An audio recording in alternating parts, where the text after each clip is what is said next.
when I look at your background, Spencer, like you could easily, not be where you are right now, and yet you are here. And I'm just wondering how you went from this kid, who couldn't really pay attention at school, parents were divorced, had financial struggles, you're bouncing all around to different places, and you can actually sit here today, with an incredible business, an incredible podcast, and all this amazing success around you. If your teachers had told you the least likely to succeed, I feel like you would have been up there in your grade. And I feel like if you ever went back to your reunion of your high school or whatever, you'd be looking around at a bunch of people and they'd be like, oh my God, I can't believe he made it. When I read your backstory, I get that. Am I off there? I think when other people see you and interpret what happened, I think they see it differently to how you do. I mean, Mum and Dad getting divorced when I was 7, is that highly unusual? Probably not. Same with me, by the way. There you go. Dad going bankrupt, I see that as his badge of honour because he lost his business and he started and built again. I had a mum that worked really hard, even though she had the kids to bring up. She had 2 jobs, and by osmosis, I was learning about that. But I couldn't get the school thing, and I was bullied quite a lot because I wasn't very intelligent, or appeared to be very intelligent at school. And so I didn't really fit in at school. I didn't know if I was a loner or not. I seemed to try and use humour to get myself out of trouble as much as I could. But I don't, and I think everyone needs to have this moment where they realise what they're fit for. And I think when I got into sales, I realised that I belonged somewhere. Before then, I didn't belong anywhere. But I don't really think my childhood was, because I've worked with kids that have been through awful situations. And so I see mine as being, average, normal, didn't do very well, kind of fumbled my way through things. And then I found this thing called selling. And it was like, what do you mean? I don't get a salary and I can earn as much as I want. What? So if I work harder than him, I can earn more than him? Yeah. Wait, really? I was like, well, hold on a minute. And I remember going into this first office I ever went into, and there was a whiteboard, and it had £20,000 was written on this whiteboard next to this guy's name called David Thornton. And I looked at it, I went, is that how much money he's earned this year?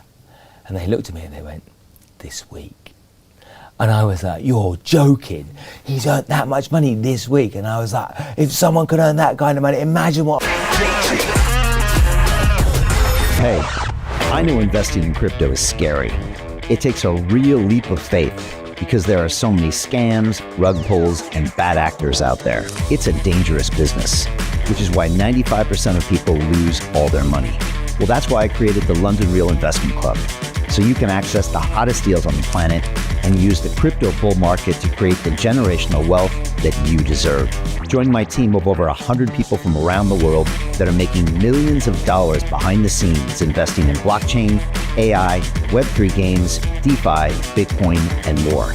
Don't miss out. Click the link below to book a call with one of my team now. But hurry, this bull market will end soon. I know investing crypto can be scary. That's why you gotta join the investment club. Pull the trigger. Let's do this.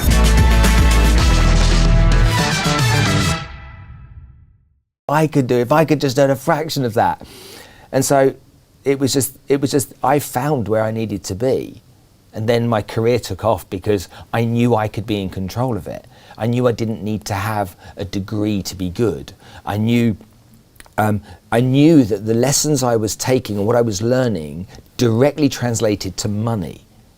And when you're young, you want money. And it's for a car, for a suit, for a watch, whatever it may be. But when you're young, you want the money for those things. And so if I work harder, I can get a better watch. I like that. If I work harder, I can buy a fancier. Oh, I like that.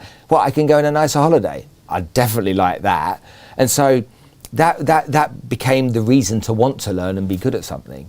So when I look at my childhood, my sister's got Asperger's, my mum and dad got divorced, my parents had no money, but my mum loved me to bits. She still is my #1 fan to this very day. She's so proud of me, my mum, and won't have a bad word said about me by anyone, and constantly telling people, you're watching Spencer's podcast. The pensioners in Cyprus, where she retired to, they've all got my podcast on. So when you've got a woman behind you like that went out and demonstrated with actions that you can get somewhere if you work hard, and believed in you no matter what, that I think that it's hard not to, unless you really are lazy, to become something. And when I also look at it, Brian, you talk about these things that I find quite alien. You say success and the huge success you had, and it's like, I don't see that. I see myself as a failure. Still? Yeah, big time. Explain that. I don't see myself as successful at all. Explain that, Spencer. How do you measure success? I don't know.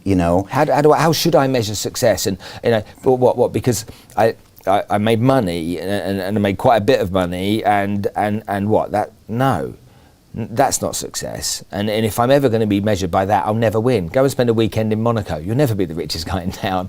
So what's success from a monetary point of view? I don't know. I look at your podcast and I think you've got amazingly successful podcasts. I watched it for years, and when you invited me to your studio a few months ago, whatever it was, I couldn't believe you'd invited. Come and see my studio. I'm like, whoa. To me, you were like pinnacle stuff, And now I've got to know you. You're just a really nice human being.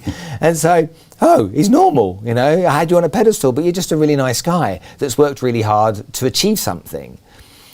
What do we measure success with? And Maria Conceição, who I work with the children from Bangladesh, she saved 680 children from the slums of Bangladesh. That's success to me. So I think we a lot of the time we measure people's success by the fact they live in a big house, they've got the chairman or the CEO of a business, they've done a few IPOs, and they've got $100 million in the bank. And I say that's rubbish. If you want to measure me by that, I'll never be the winner. Okay, there'll always be people doing better. Okay, but have I been able to go and create a documentary from my podcast that has enabled me to highlight the stories of these children that have been through these horrible situations and showcase heroes that have done real work, real world life-changing work, then yes, okay, I've had some success. And so what do I want written on my gravestone? Between 1970, the year I was born, and whatever year I die, that dash, what is it going to represent? He made a load of money. Oh, great. So what? So what will it say? He made a difference. A difference. He made a difference. He went out, and who knows, because I'm 55 years old next month, I've got another 35 years. I've still got decades ahead of me to make even more of a difference, or do even more things, or pivot and go into another direction. But success definitely isn't money, okay? I want to be known by you as a guy that did everything I could to try and help you get somewhere that you wanted to go, and be remembered for the difference I made to you. Or I want to be remembered by you as a guy that was really kind to you. That's what I want to be remembered for. I don't want anyone to say he's all right. I want people to say I don't like him, or I think he's fantastic. Because if they think I'm fantastic, they're my kind of people. I'm not foolish enough to think that everyone's going to like me. But those percentage of people that do say, you know what, he's a really good guy. He did this for me. How do you get out of a rat race? How do you create wealth not only for yourself, but also for the generations to come after? I am absolutely amazed with the quality of companies that we're getting exposure to. We go on to Zoom calls with the innovators and the folks who are building new applications in metaverse, blockchain, artificial intelligence, decentralized finance. What's going on, everybody? Thumbs up if you can see me. We are focusing on early stage investment. And the quality of people that we're getting exposure to, whether it be Dan Tapiero with 1RT, Jason Ma from Open, Yatsu from Animoca. It's been a phenomenal experience thus far. It has far exceeded my expectations. We are focusing on cutting edge technologies. I view it now as the best investment I've ever made. The upside I view is unlimited. And as a retail investor, I would never get this exposure anywhere else outside of Investment Club. See you in the Investment Club.